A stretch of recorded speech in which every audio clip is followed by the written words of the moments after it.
Ladies and gentlemen, without further ado, please welcome Sean O'Rourke. Thank you. Sean, Good to be welcome. here. Welcome to the show. Cheers. How's it going? Yeah, I'm well. I'm good. Yeah, in the office today. So, yeah, all good my side. How about you? Seems like a very quiet office, probably social distancing and coordinating to have not too many people there, I guess. Yeah, literally, I'm on a floor that usually has maybe around 100 people on it, and there's 4 of us. So, nice and easy to stay distance. Lots of stickers everywhere, lots of hand sanitizer. So, yeah, all good from that side of things.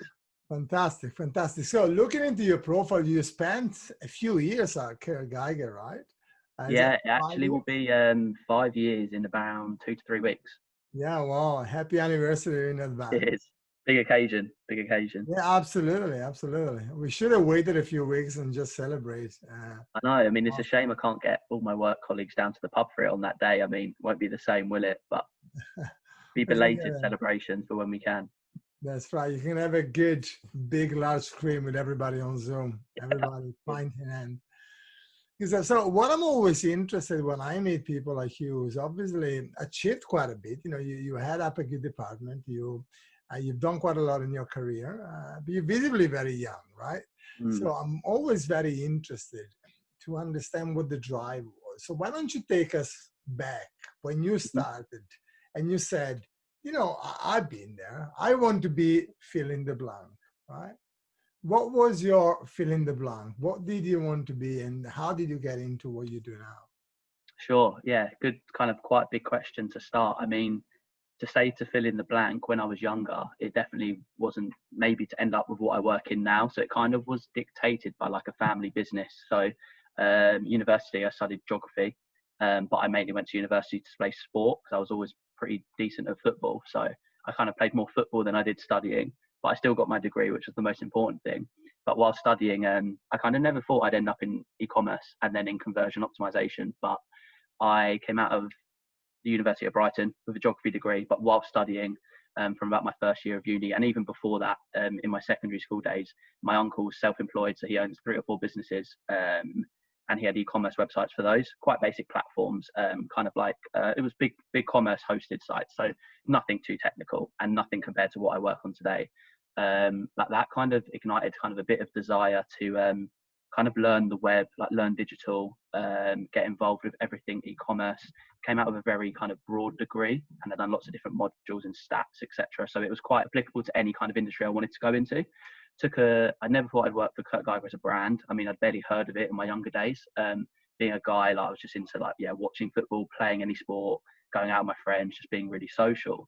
And obviously Kurt Geiger is a very female orientated brand, like sold loads of high heels, loads of bags, loads of trainers. I managed to get an interview fresh out of university, not knowing really what I was getting myself into. A lot of systems that I'd never really learned about. I never knew websites had such a background to them in terms of the whole development side of things, even all like your industry metrics, all the jargon associated with it. Like, I had a very naive view that it is just you put something on it to sell it and someone buys it and that's that. But I kind of got involved with it and then realized there's so many more layers to it. 5 years later, I've worked on our Kurt Geiger website, which is our main website, and I also now work on the Shoeaholics website where I oversee conversion optimization. I've been on there for about 1.5 years now. But prior to that, I started as an admin assistant on the Kurt Geiger website, and then I got promoted twice up to trading assistant and then assistant manager of the Kurt Geiger website. And then we kind of had a big restructure, and I got moved over to kind of like a startup, but within a safe business. So actually, I've got that safety net to hop back to the other side, or basically we're lucky because we're backed by like a very like confident private equity firm, and so we haven't got the kind of the fragile nature maybe of a startup where it is maybe doesn't quite have that security. But I love working on the website I'm on at the moment, and I'd say the best way I can kind of summarize it, I get out of bed and when I go to work, I don't absolutely love it, but I definitely don't hate it. And the fact that I have such a passion for it, a lot of the days here, if we're talking non-COVID aside, would just absolutely fly by, and it doesn't really feel like work. Work with a really great team, and we're always kind of pushing to develop the site. It's changing like daily, weekly. We've got such a great long-term strategy for it. Kind of pretty chuffed with how things are going at the moment. Just kind of always I'm really super competitive, so I'm always pushing myself to not get too comfortable. So yeah, and it's the first time I've done anything like this before. So yeah, I just quite enjoy talking about what I work in, which I think helps. Sounds like a journey. Now, Mm. you seem to have nailed what I think Dan Pink in his TED Talk articulates very, very well to be the core of motivation, which is down to mastery, so the ability to do your job, autonomy, which is the ability to make some decisions, and a Mhm. big sense of why, big purpose, right? Now, you said that you work in a startup, so you probably have some autonomy to make some changes. You also have that security of the Kurt Geiger brand. You know, should a ship get too unsettled, you know, you can hold on to the big brother or the big sister. And then you also seem to have said, I've talked about the big sense of purpose, the long-term vision and so on. And I think it seems to me that that motivates you to just go in and do your best work every single day. But as we know, conversion rate, I mean, we're jumping right deeply into the subject, which is a fantastic subject. I love conversion rate because it's a mix of tech and psychology, right? Mm. And when you work on a conversion rate project, conversion rate optimization project, is certainly not a day job. You know, it's a long-term test. You need to wait and see the data and interpret the data, right? So how do you keep yourself from going in and making changes maybe too quickly or jumping to conclusions too quickly? Is that part of you that needs to be patient, perhaps more than you wish to? Yeah, 100%. I mean, we're a business that has a lot of moving parts. So like you alluded to, it's super important to kind of always take the more long-term view with things that are kind of different in scale. So for instance, our like A/B testing kind of strategy we use at the moment, I mean, that strategy consists of so many different tests across lots of different pages, some with different end goals to others. I mean, the kind of core nucleus to it is obviously to always drive a conversion uplift or a revenue uplift to the customer. Always kind of being customer centric with that at the focus of all of our strategies. We have regular meetings, etc., always checking in with each other. And then obviously now it's all on Zoom since working in lockdown. And it is definitely trying to retain that sense of the bigger picture with those more long-term tests. So obviously we're doing great work across kind of our top navigation. I work really closely with our UX team and our partners that we work with to support these tests. And also my senior like head of departments, etc. as well. And so when we're reviewing these, we kind of use all of the dashboards and the data we have at hand and kind of make sure we act at the right time to kind of find that sweet spot between something being statistically significant, but also not acting too hastily around maybe a result we didn't expect to begin with, but you kind of wait for the data to pan out and wait for that kind of true picture to reveal itself. And we've really, I mean, for the past 7 to 8 months, or even longer now, actually, some of the A/B tests we've been kind of conducting are super interesting. I find it really interesting just to see when the results come through, and I quite enjoy that kind of unpredictability because sometimes the tests you expect to maybe drive the biggest uplift don't, and it's always that test and learn culture, which means that you start with an idea and then it's a case of a business case to attach to that and to kind of get your like fellow stakeholders on board. You test it and then act upon that, and you can either maybe improve it, disprove it, and then kind of not move on to the next, but you're always learning and you're always moving forward. And I mean, the end goal of that is that you make the website make more money and you convert more customers, and so that ticks a lot of boxes for my job. Is that a role that gut feeling plays in conversion rate optimization? 100%. I mean, you get to like know your customer, know your brand, know what sells, what doesn't, from like a bestseller point of view.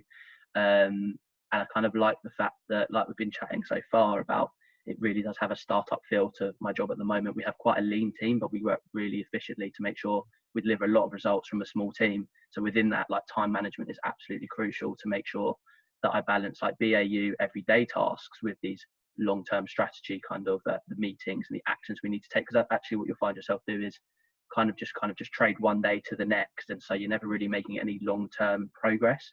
But obviously just lots of time management skills within that, managing the diary efficiently, working some long hours. But I mean, I don't really see my job as a 9 to 5. Like I'll work into the evenings, I'll take my laptop home even when it wasn't locked down, carry on doing work and work on the weekends, because we have such an opportunity to grow, say, our site and our brand into something really special.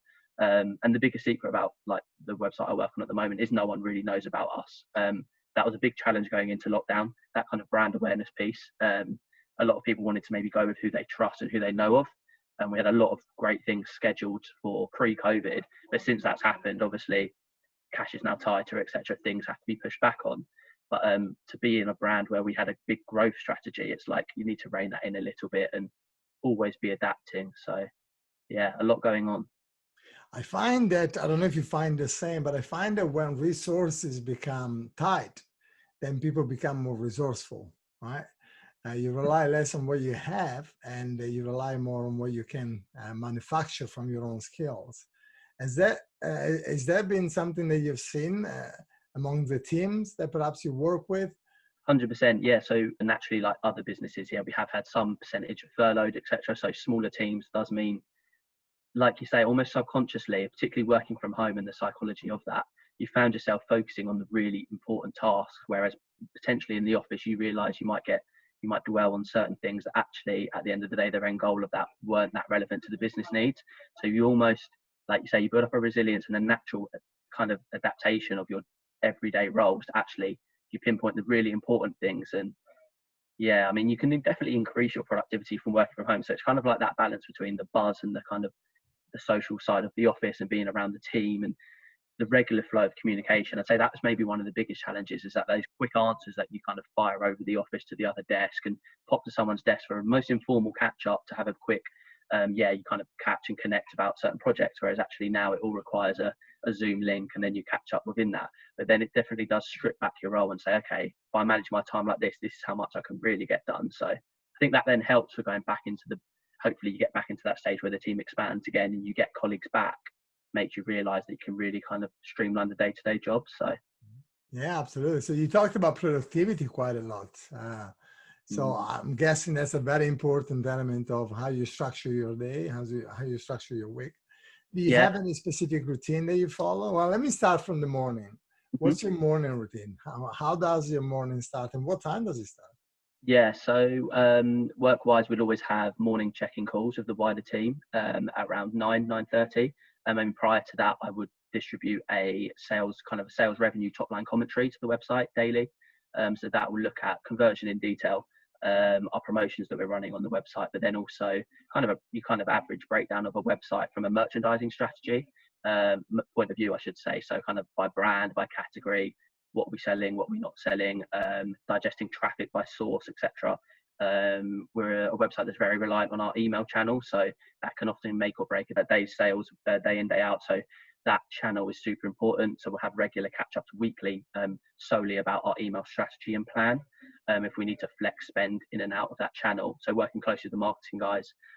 So yeah, the morning big team catch-up, which is great, and then we also finish each day with an end of day call as well, which we're a very multi-channel business. So that has not just my website team and marketing and design and UX, it has our other websites, our premium and luxury concession partners as well. So the guys internally in KG who look after that relationship. So I quite like having the structure. If you start the day with that, everyone's aligned with key priorities for that. The end of day call to obviously wrap things up for the day, check that everyone's okay, like the important things have been completed. Within that, we've been leaning on a lot of our partners that provide different support for the site, so whether from an analytics point of view, an A/B testing platform point of view. It was definitely a thing when we went into lockdown to lean on them as heavily as possible, because trade would be tough, traffic could be tough. We knew brand awareness for our website with the state of the brand at the moment was going to be difficult, so we thought we have these relationships already with these partners, and they were also willing to, it takes two to tango, doesn't it? They were willing to lean on us, and likewise, so lots of regular catch-ups with those guys. Like my day after this is stacked. I've got to catch up with our merchandising strategy system about upgrading that, because they have an internal A/B platform within that, which would be great to use. And then we've also got some analytics that a third party provide us. So we've had them do a piece of analysis on how our sale customer shops our website, just so we're constantly learning. And so we've had them had a view of our post and pre-lockdown customer behavior. So maybe how has that changed? And I mean, there's follow-up actions of that could be tenfold. It can further shape our testing strategy. Maybe there's a few immediate changes we work on the website. So yeah, just from your average day there, I'm interacting with 5, 6, 7, 8 different teams, whether they're internal or external.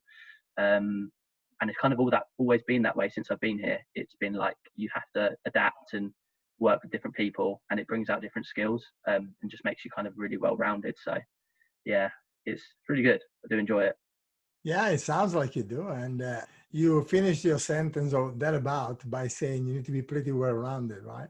And I'm gonna take a little dive outside of Kurt Geiger and outside of work.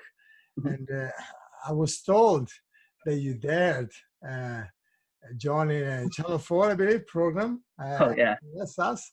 What was that called? I forget. yeah. SAS, Who Dares Win. Yeah, have you ever watched it? I've not, to be honest. Now, I've checked it out since I found out that you were in it. So I watched half an episode, and it is fantastic. It looks fantastic. It makes me want to apply for it. Yeah, it was definitely an experience. Yeah, Um, I'm just I've always been so sporty throughout my life, and I love like competition and motivation. So I do loads of running, yeah, loads of fitness work and stuff. I was meant to do a half marathon, but it got cancelled to COVID. That would believe my first long distance run. But in schools, I used to like run for my county and stuff, and I used to really enjoy the cross country, football, all things sport. And this was just like another challenge where I thought, I'm not like I'm tall, but I'm not definitely not the biggest, like bulkiest. And I thought everyone who got this was after the first season really hooked me in. So I went for the auditions for the second season, which was meant to be, I think, out in the jungle in Colombia. So super cool experience, like out in the Amazon somewhere. And I just thought, oh, I don't look like anyone who does that show, but I wanted to kind of prove that I could do it.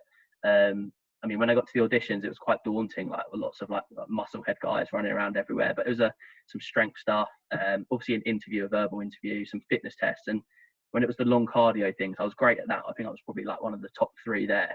But obviously the strength ones, I was training a lot before it because they gave us the itinerary, like you've got to do X amount of press ups in a minute, sit-ups and stuff. So I was pretty okay at it all. And I kind of got there and realized that you need a bit of a backstory. And whilst like I kind of had the most colourful life, but there was some guys there who'd obviously been through thick and thin, if you see what I mean. And for the whole reality TV show, it's not really like that, but they like to lynch on the story for it all. yeah. So unfortunately, I didn't get picked for it. But I mean, then I saw the trailer, and there was like, you have to drop out of a helicopter at like 30 foot backwards into the river. And I thought, okay, I wonder if I would have done that. Like, I would probably have to push myself. So maybe I dodged a bullet there. Yeah, well, it's fantastic that you put yourself out there, I think. And there must have been thousands of people applying. So, to be top 3 at any of those Mm, things is remarkable. So well done, you. cheers. And Yeah, it was a good day out. and you talk about being competitive. You talk about being into sport and doing all sorts of sports, football, cricket, I understand, and running. I think you said to me pretty sure that you like running because it clears your head. Right? And I used to be a semi-professional athlete myself in martial arts. And I found that many of the lessons that you learn whilst you train, whilst you compete, then you transfer into your business, into your job, right? Can you relate? Can you see some of the lessons that perhaps being competitive in a sport ground can benefit you at work? And if so, how? Yeah, massively. I mean, yeah, it could be a really extensive list. I mean, firstly, like teamwork, so team sports, the environment of that, like striving towards a collective goal. So, like in university, in my final year, we won the league and we got to a cup final. But like the university first team football standard was really, really high, and obviously we were playing like every Wednesday on long coach journeys to and from. It was great for like the good fun afterwards for all the socials and stuff. But I'd say that was a highlight of university where it was really competitive football at a very high level. And we managed to win the league and then say get promoted to the league above in my final year. But you think all of like the teamwork, the communication, the dedication, the consistency to train, it's all things that mirror the workplace in the sense that your consistency kind of come in each day, always better yourself, communicate to people because you need regular instructions, motivation. But also I suppose the other side of motivation is when it's like tough as well. It's even more important to speak to make sure everyone's okay and really understand what drives your team. So definitely say from a teamwork point of view. And then also I just find it quite satisfying, say delivering results or achieving a goal. So say for running, it could be practicing for a certain distance. I get like really obsessed with trying to be quicker. So maybe running further, but also doing it at a quick pace. So like healthy competition with my friends. So we often just bounce off each other in terms of who can do, say, the quickest 5K or all of that, which is great. And then you can replicate that for like your workplace goals. If you have a long-term strategy to hit sales targets, I mean, all of these things in my mind are just very transferable. And yeah, the success of one another feeds off each other as well. So I kind of make sure after a long day's work, or even before that, if I go out in the mornings in London, so I love running across all the bridges down to Tower of London, then looping back round to my office. It's a great run. often I just go to the gym, I leave my stuff there, but I'll go for a run outside of the gym because the treadmill is slightly bland and I find it better running outside.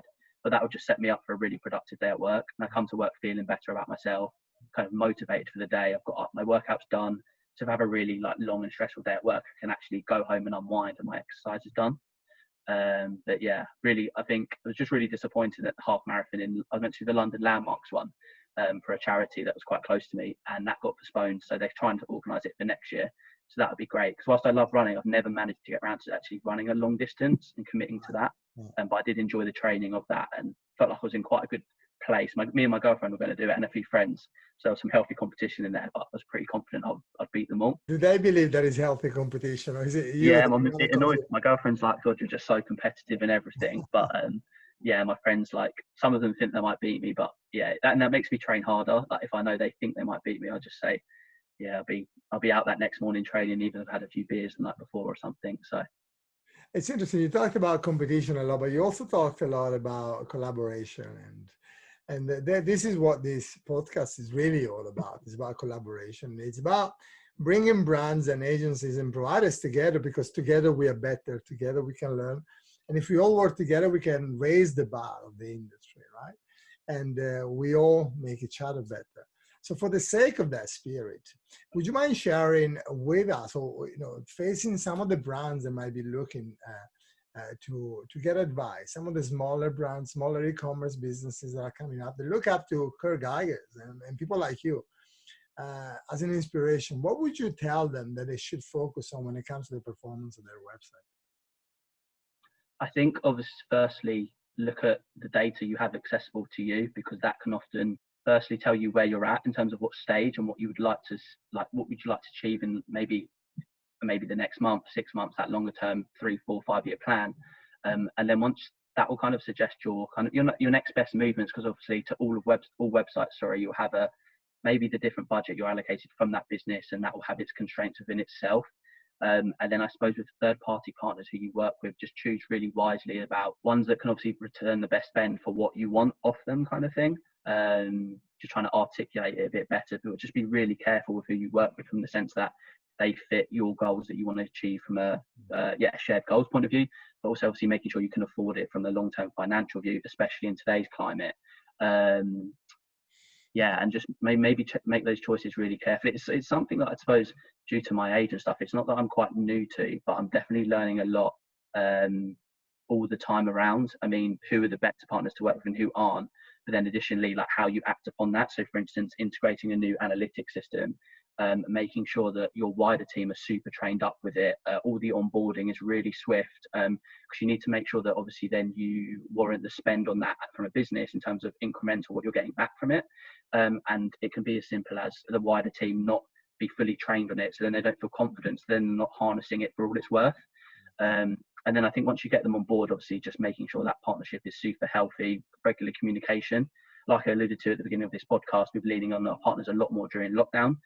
They're super willing to help us, and so it's a collaborative partnership. That why would you not utilize it? They're the experts of what they've given you, and they can empower yourself to use it better, and you can get business results. And then from almost a selfish point of view, it makes your skills better and it improves your CV, because then you're getting to a level of being like I'm definitely, I'd say, a super user on a few things now that upon starting at Kurt Geiger, I mean, I barely knew anything about. And so that's something that throughout my career, I mean, if I ever want to start my own business, it's good to know, it's good to have those contacts. If you're ever to scale something up to be that big and successful with where I work now, it's brand relationships I can lean on, and it will help you in the long run. So we say it all the time.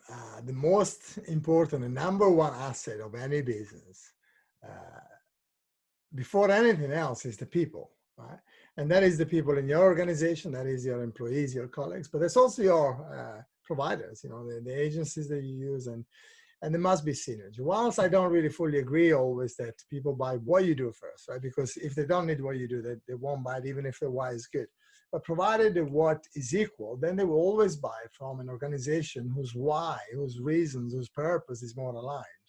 And I think, to your point, it's so important to understand what partners are likely to allow you to lean on them, to give you that extra help when you need it. We're COVID kicked in, we forgot about our margins purposely, and we just provided extra help to the customers that needed it. And I think that can go a long way, because it gives you more than just the hours. It gives you that trust that everybody is driving for the same thing, right? And remaining on the subject of people, what will make this podcast a great show for every brand, everybody that watches it, is people like you that come on board and share their experience, share their journey, including auditioning for a crazy madman TV show. And for that, I want to thank you on behalf of the team at Genieverse, but also everybody that watches this. Do you have any final thoughts, anything that you want to say in closing? No, thanks a lot. I think just alluding to your last point there as well, I think on that kind of partnership type view, internal, external of your business, I think during these kind of tough times at the moment, when definitely partners and within your business and externally, when you have like communications and really constructive conversations around things that just aren't focused too much on the finances, because it's a hard time for everyone at the moment, and just to kind of be there for people psychologically and for the state of their head, I think it goes a long way to just to know that there's support from your partners and your colleagues for kind of a tough time for any business in any sector. We can only need to look at the news to see how turbulent it can be and the risk to it, like job security, etc. So yeah, I think I'd definitely second that, is when you have trust with who you work with externally and internally, then it goes a long way to improving your overall experience in work. So yeah, thanks a lot. I've really enjoyed it. Fantastic. We enjoyed it too. I'm sure the audience did as well. And we can't wait to see how your career develops and where you take Geiger or any brands that you might be involved with. Thank you so much for your time. It's been a blast. Cheers. Catch you soon. Thanks a lot.